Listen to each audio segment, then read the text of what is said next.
Tema de hoje: menos é mais.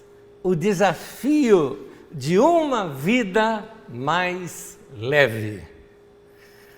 Muito bem, hoje eu quero dar alguns conselhos para você, baseados na palavra de Deus. Você vai ver o texto, nós vamos estudar as Escrituras. E eu acredito que esses conselhos podem ajudar você a fazer uma curva na sua vida. Quando me refiro a uma curva, é quando a gente percebe que não estamos indo numa direção certa. A gente não está legal a vida como está, mas dá para fazer uma curva e a gente acertar o ponto, para você ter aquela sensação de estou vivendo, estou experimentando dentro das minhas possibilidades o melhor tempo que eu posso ter da minha vida diante das possibilidades que estão agora diante de mim acontecendo. Então, ouça tudo que eu vou te passar, porque isso tudo é uma ferramenta que pode ajudar você a deixar a sua vida mais leve e melhor. Por isso aqui o desafio de uma vida mais leve.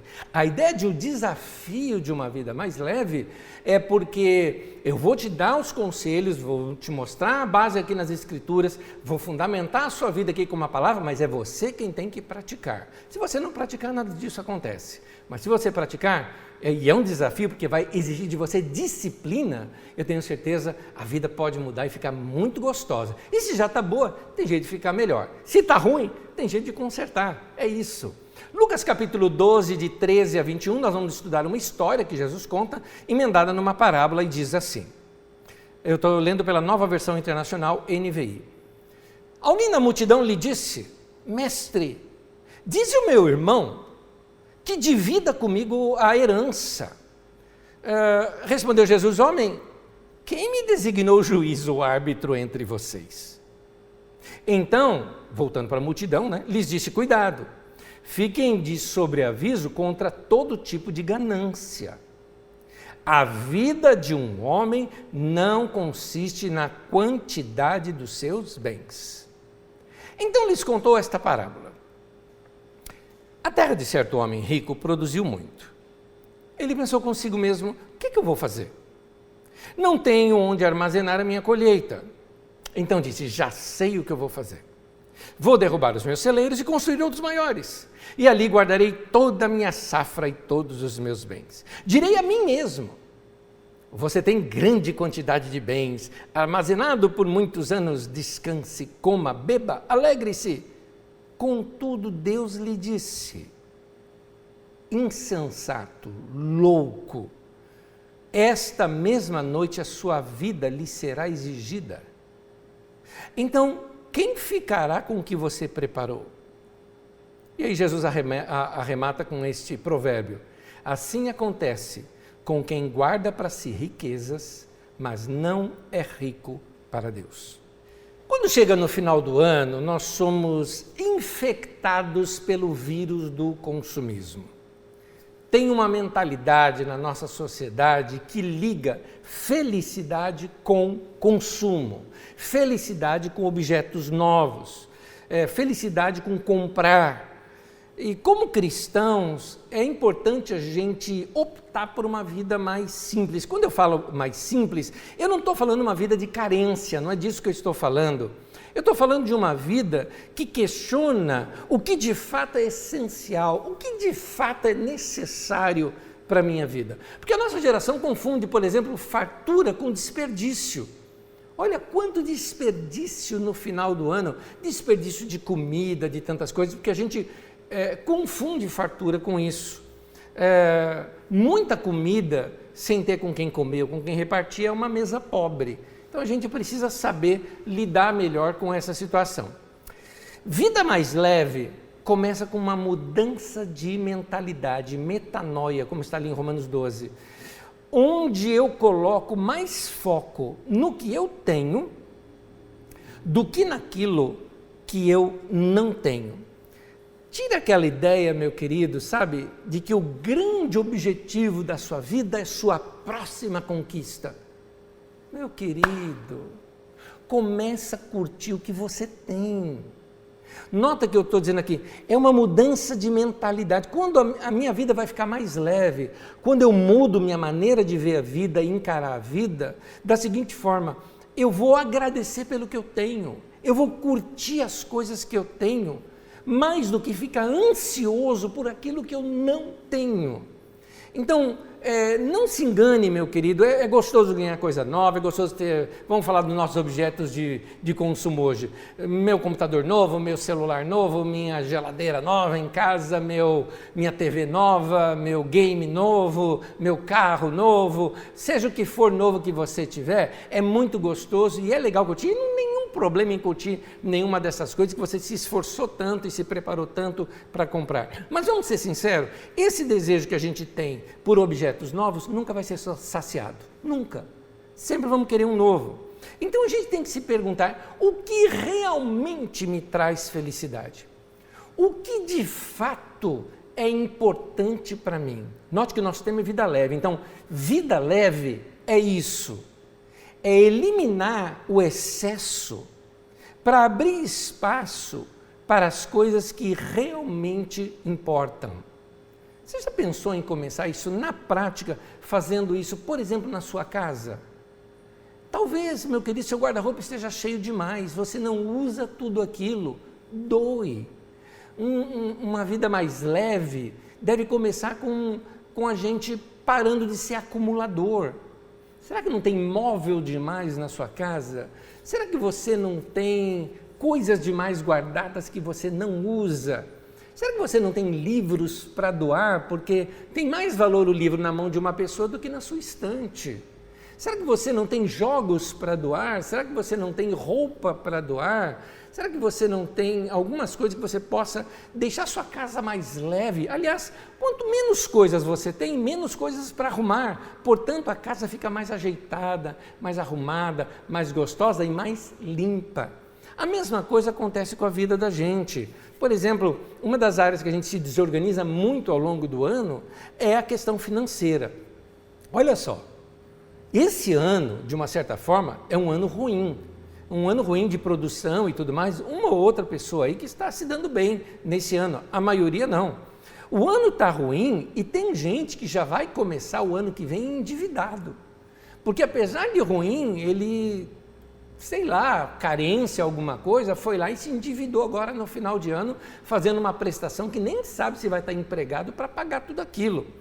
Para você ter uma ideia, eu vou te falar de índice de inadimplência antes da Covid, antes da pandemia, estou falando de janeiro de 2020, o índice de inadimplência estava em 39,2%, ou seja, 40% da população do Brasil estava inadimplente.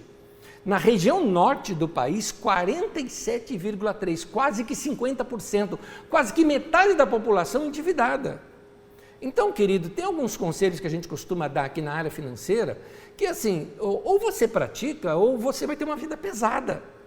E assim, eu não posso te ensinar uma coisa que eu não pratico, eu estou te falando das coisas que a gente pratica, a gente procura ao máximo eliminar dívidas, eliminar continhas, guardar de pouquinho em pouquinho, e com o tempo a gente vai crescendo com aquilo. Não é errado crescer, não é errado você ter bens, não é errado você prosperar na vida, não é errado nada disso, mas não se apegue a isso, não se endivide para isso. Eu não estou dizendo que você não possa fazer prestação, por favor, porque para comprar uma casa própria é impossível, você comprar à vista, você precisa fazer prestação. Mas é importante você, quando eu falo se endividar, é rolar dívida, é não conseguir pagar, é se desorganizar para chegar naquele ponto. Por isso, olha meu conselho aqui, que é só uma repetição de conselhos já dados aqui. Gaste menos do que você ganha. Pense bem antes de tomar as decisões de compra. Existem dívidas que são desnecessárias. Isso é importante você saber. Tem dívida na vida da gente que a gente não precisava ter. É só você se resguardar. Meu querido, se cuida. Tem um outro lado que talvez você nunca pensou. É interessante, eu chamo isso de paz. Por que paz, Anésio? É um motivo de paz, eu não estou falando daquela paz que Deus dá no nosso coração. Não é dessa que eu estou falando, não. Essa aí é maravilhosa, incrível, incomparável. Estou falando de outras. Tem outras coisas que são paz para a vida da gente, não é? Quer ver uma área que é paz para a vida da gente? A liberdade de não dever nada para ninguém. paz. Paz de não ter que ficar arrancando os cabelos para saber como é que eu vou pagar aquela conta que eu não tenho fonte de renda para pagar aquilo que eu tenho que pagar. Isso é paz, tranquilidade. Então, talvez você precisa se organizar melhor financeiramente, porque o gostoso de estar bem organizado financeiramente é que depois você pode escolher onde você vai gastar seu dinheiro. Você pode escolher. Você pode fazer planos, projetos, sonhos e realizá-los. Você pode se planejar e comprar alguma coisa que realmente você queira e gosta, sem dívida. Queridos, que nós tenhamos uma vida financeira com mais saúde. Por isso, você precisa, nesse tempo, tomar essa vacina contra o consumismo. Sair disso. Leve uma vida mais simples, leve uma vida mais leve, leve uma vida mais saudável. Mas tudo isso começa por um ponto chamado organização. Um dos sinais de que nós estamos desorganizados é que quando a gente está desorganizado, isso reflete ao nosso redor. Detalhe, quando a gente está desorganizado lá dentro, quando a gente está desorganizado, aqui dentro ou aqui dentro, no coração ou na cabeça. Quando estamos desorganizados, isso reflete ao nosso redor. E um dos primeiros lugares que isso aparece é na nossa casa. Uma casa desorganizada, ela só é a ponta de um iceberg. Você pode notar, quando uma casa está desorganizada, alguma coisa está debaixo dos panos, debaixo dos tapetes, dentro da alma da pessoa. Quando você tem o hábito da organização, ajuda bastante, poupa tempo, você não fica procurando objetos, você sabe onde estão as coisas, fica mais evidente aquilo que é supérfluo, aquilo que é excesso na sua casa, quando a casa está organizada. É muito legal isso. Agora, existe também uma organização hoje em dia que a gente precisa saber fazer. Eu chamo de organização digital. Nesse ponto digital eu posso falar claramente, porque eu vou te dizer uma coisinha. Meu computador, meu celular, é tudo muito organizado. O celular eu quase não uso muito para guardar coisas, então é só de uso básico, mas o meu computador é tudo muito organizado. Eu sei onde está cada mensagem, eu sei onde está cada detalhe, cada tela, cada figura que eu uso, os arquivos, organizadinho, porque para mim esse hábito da organização me ajuda a eu não ter tralhas de consumismo. Alguém fala, Nésio, você produz quanto? Eu produzo tanto texto, meu querido, eu produzo tanta coisa durante a semana. Puxa, seu computador então deve ter um HD imenso. Nada disso, o meu é simples, 256 de HD, coisa básica, simples, e nunca fica lotado. Por quê? Porque eu não guardo lixo no computador, é organizado. Então é importante você saber o que é supérfluo, o que é excesso, porque quando está tudo desorganizado, você não acha nada, perde tempo, a vida fica meio enroscada. O que eu estou querendo te mostrar é que tudo está ligado uma coisa com a outra. Portanto, se eu estou falando de organização da casa, se eu estou falando de organização de um computador, eu estou falando também, organização da sua mente. Começando pela organização das suas coisas, você também consegue organizar sua bagunça mental. Você começa a organizar como é que você gasta o seu tempo, como é que você gasta a sua energia. É importante você se organizar. Então, guarda isso aqui que eu estou te falando. Comece a eliminar a bagunça. Sabe por quê? Porque a desordem, ela é natural. Normalmente a gente desorganiza mesmo, é normal a gente se desorganizar. A organização é que precisa de disciplina. Então, se discipline. O normal é a gente deixar tudo desorganizado. O normal é a gente não arrumar a cama quando levanta. O normal é a gente deixar a louça suja. O normal é não varrer. O normal é não jogar fora as fotos que você não usa mais. O normal é você deixar o tempo passar. O normal é você deixar para depois uma coisa que você pode fazer agora. Esse é o normal. É o que normalmente a gente faz. Porque a desorganização é simplesmente quase que natural na vida da gente. Por isso, a organização sim requer disciplina. Agora, quando você se impõe uma disciplina, sabe o que acontece? A disciplina vira hábito. E quando vira hábito, aí tudo muda. Aí é natural. Aí é natural você ser organizado. Aí é natural você ver as coisas limpas. É natural você querer arrumar alguma coisa quando você faz sempre aquilo. Mas por isso que eu disse no início da mensagem, é você quem tem que começar a praticar isso. Senão vai ser só mais uma mensagem que você ouviu, falou, legal, Deus falou comigo, falou no meu coração. Fala e não pratica, meu querido, não adianta nada. Vai, começa a praticar. Né? Você está falando isso bem aqui no meu momento de férias ou de recesso de trabalho, é isso, ou você começa a fazer agora, ou na hora que você cair no seu ciclo vicioso do seu dia a dia, você não vai fazer isso nunca. Final de ano é tempo da gente jogar tralha fora, limpar a casa, limpar armário, jogar bagunça fora, doar roupa, fazer uma faxina diferente, mudar móvel da casa de lugar, tornar o lugar onde você mora, isso também, eu estou falando da casa, mas estou falando das suas tralhas digitais e também da sua cabeça. Sentar num papel, eu sempre recomendava para as pessoas, faça seus alvos para o ano que vem, faça sua organização pessoal, os passos que você vai tomar, o que você vai fazer nesse próximo ano, você vai fazer um curso novo, você vai investir no seu currículo, você vai ler um pouco mais, o que você vai fazer, meu querido? Bom, vamos agora para o texto bíblico. Eu vou para o texto bíblico e aí eu reforço essa ideia e volto aqui nesse tema com vocês. No texto que nós lemos, começa a história com um homem que chega para Jesus e fala, mestre, mestre significa rabi. Todo mundo acreditava que o rabi, ele era um profundo conhecedor da lei, de modo a saber dar um parecer sobre qualquer assunto. Mais ou menos como juízes do Antigo Testamento, ou como os profetas do Antigo Testamento, ou até como sacerdotes do Antigo Testamento, em que julgavam o povo, e o povo ia ali buscando sabedoria. Então eles olhavam para Jesus dessa maneira, olha, Jesus tem solução para tudo. Agora, existem algumas coisas aqui que eu conjecturo no texto, depois de ter lido bastante, eu percebo algumas coisas no texto. O cara chega para Jesus e pede, Jesus, fala para o meu irmão para dividir comigo a herança. Eu conjecturo que esse irmão dele deveria ser um seguidor de Jesus, porque senão, por que razão eu ia perguntar isso para Jesus? Então o que eu entendi no texto é o seguinte, é mais ou menos o homem dizendo assim, Jesus, fala aí para o meu irmão que te ouve, que ele é teu discípulo, que ele reparta a herança comigo. Isso acontece hoje em dia, viu? Tem gente que me procura aqui, ou outros pastores da igreja, para dizer, olha, tem um familiar meu que frequenta a igreja, e aqui em casa está fazendo algumas coisas, fala com ele aí. Tem gente que gosta de usar a gente, né, para falar com as pessoas. Então, aqui estava um homem querendo usar Jesus a seu favor. Daí você vê a resposta curta e grossa, né? Desculpa o termo grosso aqui, não que Jesus tenha sido grosso, mas a resposta objetiva de Jesus com relação ao homem, dizendo, eu fui colocado juiz diante dessa situação, né? Nós temos aqui um problema familiar sendo trazido para Jesus. Dois irmãos que não conseguem se amar. E provavelmente esse assunto era por causa de divisão de terra, é o mais provável, alguma herança deixada nesse sentido.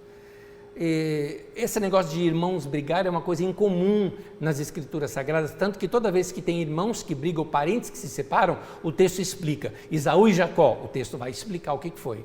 Até Abraão e Ló, o texto vai explicar o que foi, porque é bom e agradável ao Senhor que os irmãos vivem em união.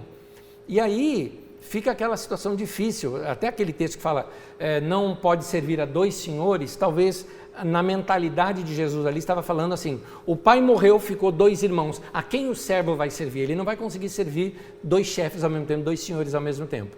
Então, essa ideia era muito forte. Então, esse tema de justiça era um tema recorrente por parte dos profetas. Justiça significa sempre julgar de modo de equidade, né, entre todos, e o povo já começava a olhar para Jesus como um desses profetas do Antigo Testamento, alguém preocupado com justiça social, talvez por isso então procuraram Jesus para ser um juiz nessa situação. Em Lucas 12, versículo 15, o texto diz assim, então lhes disse, cuidado, fiquem de sobreaviso contra todo tipo de ganância. A vida de um homem não consiste na quantidade dos seus bens. A palavra ganância aqui é muito interessante, porque ela é muito forte no original, é uma palavra muito mais forte do que a que a gente tem em português. A ideia no texto original é desejo insaciável, quer mais e quer mais e quer mais e quer mais e quer mais, saco furado, como dizia minha avó, não é? Então, o que Jesus mostra é que o problema desse homem que reclamou com o seu irmão não vai ser resolvido se o irmão dividir a herança com ele. Ele vai querer outra coisa depois, porque Jesus enxerga o coração do homem. Provavelmente Jesus até já sabia que esse homem tivesse algumas outras posses, ou ali na conversa, porque o texto aqui é resumido para a gente. Isso foi uma conversa toda, não é? Então, é por isso que Jesus chega para o povo e fala assim, para tomar cuidado, para nós não nos tornarmos um poço sem fundo. Cuidado com a ganância, cuidado com esse desejo de sempre querer mais. Você vai se desorganizar com tudo isso, vai cair em dívidas, vai enroscar sua vida vai ficar pesada. Você está entendendo o tema da mensagem? Quando eu falo que o desafio de uma vida mais leve é menos é mais. Ter menos é melhor, menos é mais, o desafio de uma vida mais leve. Então cuide-se da ganância, desse desejo insaciável de sempre querer mais. Jesus então, para ilustrar isso, ele emenda numa parábola. Lucas 12, no versículo 16, diz assim: então lhes contou esta parábola: a terra de certo homem rico produziu muito. Ele pensou consigo mesmo, ele dialogou consigo mesmo, diz o texto original. O que eu vou fazer? Eu não tenho onde armazenar a minha colheita. Queridos, tem um detalhezinho aqui no texto, que assim, para nós passa despercebido. Essa ideia do homem conversou consigo mesmo. Sabe por quê? Porque isso é uma coisa incomum. Não está dizendo assim que o homem simplesmente pensando ou falando alto. Não é esse o texto, não é essa a ideia. O povo oriental, ali o médio oriental principalmente, eles têm uma vida comunitária, uma vida gregária, não é? É uma vida em que eles compartilham tudo. Você vê isso nas parábolas, por exemplo, você vê na parábola, vamos pegar Lucas 15, por exemplo, ali conta 3 parábolas. Conta a parábola, por exemplo, da ovelha perdida. Quando o cara volta com a ovelha perdida, o que faz? Reúne os amigos e conta a sua aventura. Tem a parábola da mulher, da moeda perdida. Quando ela encontra aquele bem que era um bem emocional para ela, ela reúne as amigas e conta a sua aventura. Aí tem também o filho perdido, e aí aquele pai, quando volta o filho perdido, que é o filho pródigo, ele reúne a comunidade toda, o vilarejo todo, e faz uma festa com todos. Enfim, tinha com quem partilhar, com quem compartilhar. Este homem não tinha ninguém. Ele não tinha com quem dialogar, e porque ele não tinha ninguém com quem dialogar, não tinha com quem discutir, ele falava consigo mesmo. Ele não confiava em ninguém, não tinha amigos, não tinha com quem trocar ideia. Em outras palavras, seu único auditório era a sua própria alma, então por isso ele falava consigo mesmo. Aqui a gente começa a entender melhor o quadro que Jesus está pintando. Tem um tipo de prisão nas riquezas, na fama, no orgulho, e essa prisão ela é construída e solidificada com a fama, com a riqueza e com o orgulho. E essas coisas, elas têm o poder de criar um vácuo na vida e botar você dentro dele para viver nele. Ou seja, é muito provável que o seu sucesso te leve para a solidão. É muito provável que ter coisas demais pode te levar a perder amigos e ganhar falsos amigos. Essa solidão, esse vácuo da vida é muito ruim. E Jesus está contando aqui um homem que ganhou e não tem com quem gastar, não tem com quem se divertir, não tem razão de ser ele ter tudo aquilo. No versículo 18 e 19 de Lucas 12, o texto diz assim: então ele disse, já sei o que eu vou fazer, vou derrubar os meus celeiros, construir outros maiores, e ali guardarei toda a minha safra, todos os meus bens, e direi a mim mesmo, você tem grande quantidade de bens armazenados para muitos anos, descanse, coma, beba, alegre-se. Note, o homem alcançou o topo do sucesso, Ele adoraria contar isso para alguém, mas não tinha ninguém para contar. Não tinha ninguém para contar. Como eu disse aqui agora há pouco, né? Normalmente o morador do Oriente Médio é alguém que tem muitos amigos, que vive em comunidade, tem sempre gente ao seu redor. Mas e esse homem? O auditório dele era só a alma dele. Ele não tinha com quem falar. Ele vivia num vácuo que ele mesmo criou. Um vácuo existencial, uma solidão de vida que foi criada por ele mesmo. Então, o que ele acha? Ele acha que tudo que a alma dele precisa são bens materiais e por isso ele está proporcionando aqueles bens materiais para a sua alma. Lucas 12, 20 continua dizendo assim: contudo, Deus lhe disse, insensato, louco, essa mesma noite a sua vida lhe será exigida, você vai morrer. Então, quem ficará com o que você preparou? É o caso daquela pessoa que abandona a família em prol do trabalho. E ele só trabalha, morre. O que vai adiantar se morrer? Então, vai ficar para quem tudo aquilo? Não passeou, nem nada, não é? Vai vir outra pessoa, na verdade, vai casar com a sua mulher e passear com o dinheiro que você guardou. Então, Deus está mostrando a tolice desse homem. Ele não construiu o principal da sua vida, que eram os relacionamentos. Deus mostra que a vida dele era pobre, mesmo com toda a riqueza que ele tinha. Era um pobre com dinheiro. Ele está só, ele está sem amigos. E interessante que Deus nem acusa dele não ter ajudado os necessitados. É como Deus diz assim para ele: cara, olha o que você fez para você mesmo. Foi você que criou esse buraco que você está nele. Foi você que criou esse vácuo na sua vida. Talvez eu poderia até tirar essa questão aqui de dinheiro e colocar outra. Foi você que brigou com todo mundo. Você que brigou com a família. Você que discutiu em rede social. Você que quis aí tomar partido de time, ou de política, ou de religião, e foi perdendo amigo. Você que ficou chato. Você criou um vácuo e agora está reclamando que está sozinho. Foi você que fez isso. Você planejou sozinho, no caso desse homem, planejou sozinho, construiu sozinho, divertiu-se sozinho e agora morre sozinho. Era o caso desse homem. Interessante que a parábola termina aqui.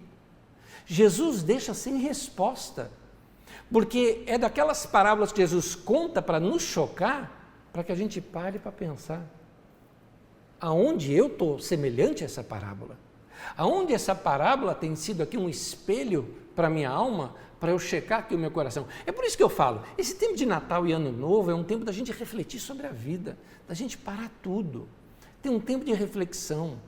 Por isso que eu estou aconselhando para você, vai fazer limpeza, vai jogar fora coisas que não usa mais. Porque enquanto a gente está ali trabalhando, limpando, a nossa cabeça também está se limpando naquele momento, se organizando, colocando coisas em ordem na vida da gente. Vai fazer uma limpeza digital também. Você guarda tanta foto que você nunca usa, foto mal tirada, você nunca mais vai ver. Você só junta tralha. Tenha uma vida mais leve. Menos é mais. É esse o tema.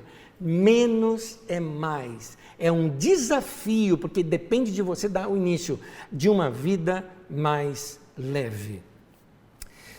Jesus conta um provérbio no final, Lucas 12, 21, diz assim: assim acontece com quem guarda para si riqueza, mas não é rico para com Deus. Queridos, as nossas propriedades, nossos bens, eles são fundamentais. A gente precisa. A gente precisa de um lugar para morar, em alguns casos a gente precisa de carro, precisa de roupa, não é? Agora, eles são fundamentais, eles não são essenciais. Fundamentais é como se fosse uma escada.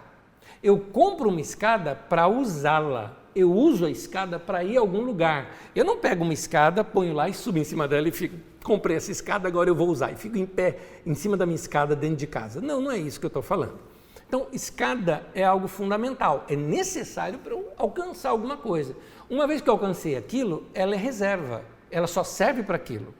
Então, o seu trabalho, a sua carreira, ela é fundamental, mas ela não é essencial. O essencial é sua vida em família. O essencial é seus beijos, abraços, estar com gente que você ama. O essencial é você estar junto, brincar com os filhos, dar um alô para os amigos, ter gente com quem você confia, bater um papo, nem que seja pela internet. Isso é o essencial. O fundamental é necessário para a gente conseguir essas coisas. Então, há pessoas, queridos, que eles são tão pobres que a única coisa que eles têm é dinheiro.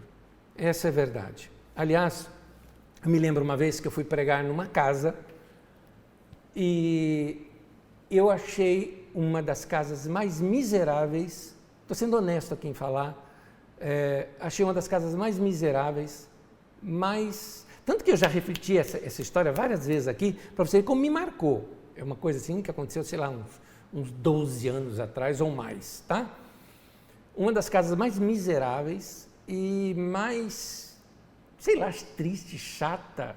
A casa era tão impessoal que eu me sentia num saguão de hotel, tá? Aquele lugar impessoal, longe de tudo, assim, não parecia casa, não parecia lar. A palavra lar vem de lareira, tá? Lareira e lar vem do mesmo, que significa um lugar quente, aquecido, onde a gente se reúne em torno Sabe aquela ideia, os mineiros têm muito disso, né? O fogão a lenha e sentar ao redor ali com o bule do café. Essa é a ideia de lar, o lugar quentinho da casa. Lar tem que ser assim, não esse ambiente frio, distante. A casa era tão grande que tinha elevador dentro da casa, 4 andares dentro da casa. Tinha mais empregado na casa do que gente que morava. E foi um dos piores lugares que eu já entrei na minha vida, sendo honesto aqui com vocês. Por isso que eu digo que tem pessoas que são tão pobres que a única coisa que eles têm é dinheiro. Não têm os valores da vida. Então a lição de hoje desse texto é essa daqui. Esse aqui é um resumo do texto. Como ser rico para com Deus? Porque Jesus fala, não é rico para com Deus. Como ser rico para com Deus? O contexto nos fala, consuma menos e viva mais. Por isso, meu querido, que eu estou insistindo com você, menos é mais. Diminui é mais, é melhor. Menos coisas, é melhor. Lembra uma frase que eu uso bastante, que parece frase da minha vida, assim, né? Pouca coisa bem feita é melhor do que muita coisa mal feita. É isso. Uma outra que eu uso também, as melhores coisas da vida não são coisas. Menos é mais, meu querido. Então, é verdade que um mínimo é necessário e é importante para a gente ter qualidade de vida. Não sou contra a gente ter conforto. Conforto é importante, não sou contra nada disso. Mas ter mais não significa que a vida é melhor. É isso que eu estou falando para você. Lucas 12, versículo 15. A vida de um homem não consiste na quantidade dos seus bens. A vida de um homem não consiste na quantidade dos seus bens. É importante você saber aqui, a palavra vida aqui, tem algumas palavras gregas para a palavra vida. Uma você já conhece que é bios, que é vida física, não é? Mas aqui não está a palavra bios. Sabe que palavra está aqui? Aqui está a palavra zoé. Zoé significa vida, mas é no sentido daquilo que a gente usa de vida como... Às vezes eu prefiro traduzir zoé como felicidade. Vida que acontece. Porque existe a vida morta, né? Que tem gente que vive morrendo, né? Então, eu me refiro à vida de qualidade, felicidade, vida boa. Traduzindo então esse texto seria a vida gostosa, a vida boa de uma pessoa, a felicidade de uma pessoa.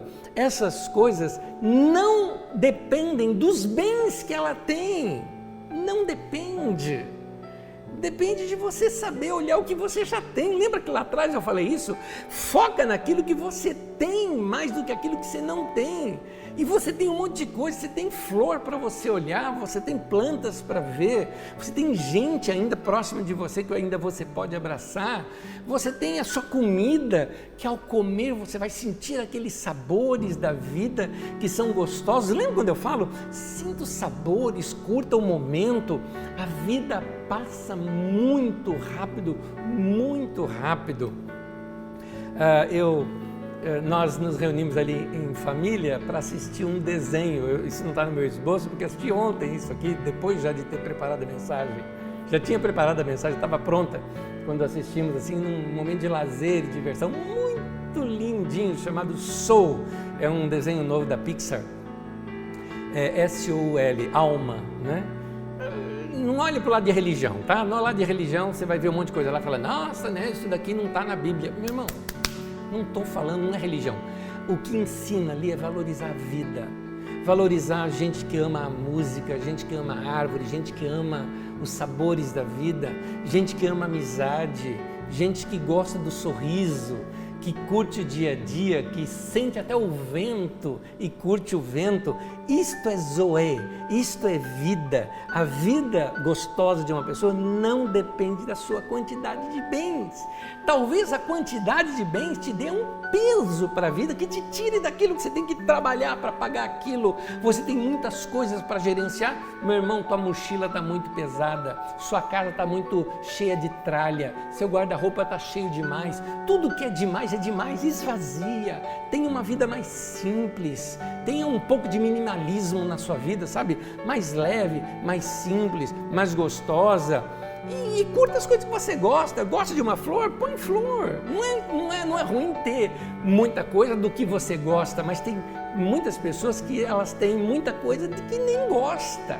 Então, aprenda a descartar coisas. Aprenda a deixar a vida mais leve. Só para terminar, olha só, tem uma coisa que eu precisei aprender na minha vida. Uma vez uma pessoa me fez uma análise. Era um norte-americano, nós ambos éramos palestrantes numa conferência de pastores e no intervalo de almoço nós saímos para conversar e ele era um cara, além de psicólogo, além de tantas coisas que ele era, um cara fantástico, né? Naquele tempo a gente não usava o nome coaching, mas ele era algo assim mais ou menos, isso lá pelos meados dos anos 2000, ou antes disso, tá? Este irmão saindo comigo, ele analisou a minha vida, conversou comigo, fez muitas perguntas e depois de eu falar muito, ele falou, Anésio, tem uma coisa que você precisa mudar. Eu falei, uau! Ele falou, uma. Você precisa aprender a dizer não. Gente, eu confesso, eu não sabia. Minha vida estava pesada, minha agenda estava cheia demais, tudo era muito difícil na minha vida, porque eu não sabia esvaziar, eu não sabia dizer não. Então guarde esse conselho que eu quero te deixar. Desenvolva a habilidade de saber dizer não. Eu concluo dizendo, sua vida ficará mais leve. É interessante, meu querido, que a gente já diz não para um monte de coisa.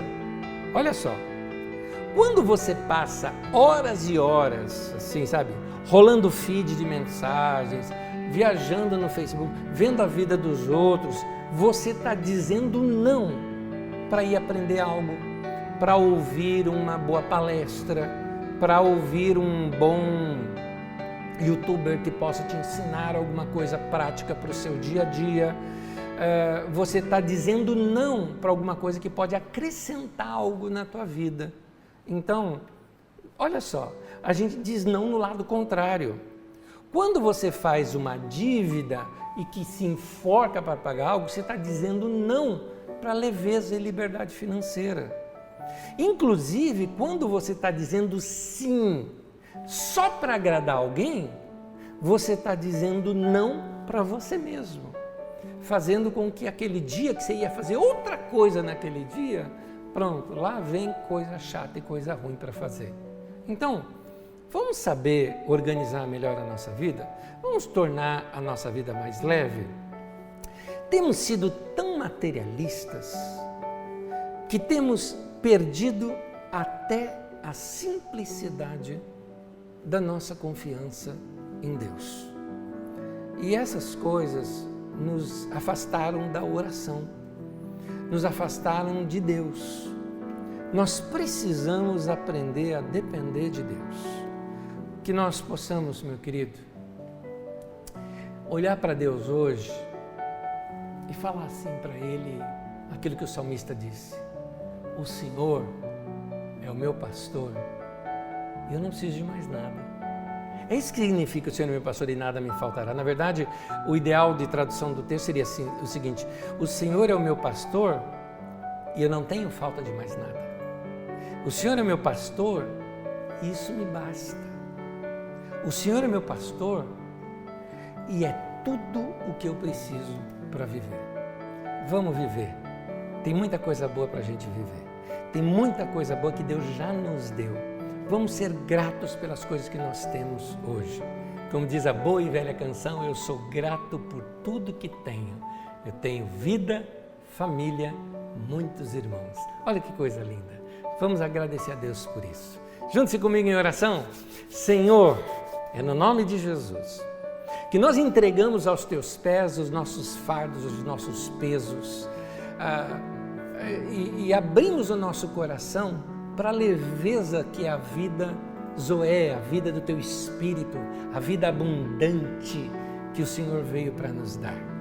Nós não queremos organizar a nossa vida de acordo com os nossas ideias. Nós queremos governar nossa vida de acordo com as tuas, Senhor. Então nos ajude, nos inspire. Fala comigo e com os meus irmãos ao longo dessa semana, para que a gente possa usar essa semana como uma semana de renovação. Renovar, tornar tudo novo na nossa mente, no nosso coração, no nosso relacionamento com o Senhor, com as pessoas que nós amamos, que a vida seja mais leve. Senhor Deus, que a tua boa mão esteja sobre nós e dirija a nossa vida. Queremos estar debaixo do teu caminho, da tua graça, da tua orientação. Nós recebemos a tua palavra que o Senhor nos deu hoje aqui e vamos praticá-la. Então nos inspire pelo teu Espírito Santo. Em nome de Jesus. Amém e amém. Meu irmão e minha irmã querida, bom trabalho para você. Vamos lá? Limpar armário, limpar a casa, esvaziar a mochila, não é? Tá de mal com alguém, liga, pede perdão, resolve. Torne a sua vida mais leve. E para com esse consumismo todo. Você não precisa de mais nada novo. Use o que você tem. Não sou contra você comprar coisas novas, por favor. Não estou querendo meter o bico na tua vida. Mas eu quero te recomendar. Cuide da sua vida. Torne a sua vida mais leve. Eu tenho certeza que é essa vida que Deus gostaria que nós tivéssemos. Que Deus te abençoe. Boa semana para você. Bom final de ano. Bom início de ano novo. Vamos estar juntos no domingo que vem novamente às 10 da manhã aqui, trazendo uma palavra para o próximo ano aqui para nós. Nesse final é isso. É hora da gente limpar a casa de tudo que a gente acumulou ao longo deste ano agora. Que Deus te abençoe. Paz, graça, bênção na tua vida, bom final de ano, um prazer ter passado esse ano com você, mesmo com todas as dificuldades, mesmo com todas essas restrições que nós passamos, mas eu quero te dizer que é de muito coração que nós estamos aqui servindo vocês, tá? A família Carisma tem esse prazer de servir vocês. Que Deus abençoe, em nome de Jesus.